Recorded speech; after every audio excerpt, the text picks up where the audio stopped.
আমার বাবু সোনা কি বলছে আপনারা শুনুন গল্পটা একবার। কি হয়েছে বলো তো?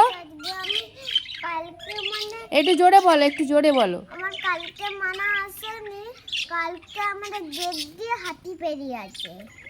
হ্যাঁ, দিয়ে তারপরে কি হয়েছে বলো সেটা। হাতি পেরিয়েছে, তারপরে একটু আগে যে একটা গেট আছে লাল রঙের, মানে রেড কালার রেড কালারের আছে, আর পুরো ওখানে সুরটা তুলে দিয়েছে। সুরটা তুলে দিয়েছে? হ্যাঁ, দিয়ে তারপরে সুরটা তুলে দিয়েছে আর পুরো না ওইখানে সাহাপাড়ায় চলে আছে আবার। সাহাপাড়ায় চলে গেছে? হ্যাঁ। দিয়ে লোকের ঘর ভেঙে দিয়েছে? না হ্যাঁ, লোকের ঘর ভেঙে দিয়েছে।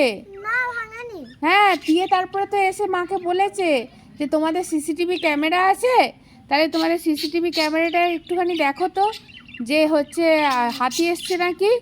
তখন হচ্ছে দিম্মু সিসিটিভি ক্যামেরা চেক করেছে, তখন দেখছে আমাদের ঘরের পাশ দিয়ে হাতিটা পেরিয়ে যাচ্ছে। রাত 1টা 2টা হবে, তখন সবাই ঘুমিয়ে আসবে, তারপর পেরিয়েছে ওই হাতি। হ্যাঁ, আর হাতির পায়ের কিন্তু আওয়াজ পাওয়া যায় না, জানো তো? জানি। একদম আওয়াজ পাওয়া যায় না। আমি কালকে দেখি একটু পায়ের ছাপ নেই। একটুও পায়ের ছাপ নেই? না। এ বাবা, দেখা হবে নেক্সট ভিডিওতে। আর বড় বড় দাঁত ছিল অনেক। বড় বড় দাঁত ছিল? এখান থেকে বেরিয়ে আসে। আচ্ছা, দেখা হবে নেক্সট ভিডিওতে। না। এখনকার মতন টাটা।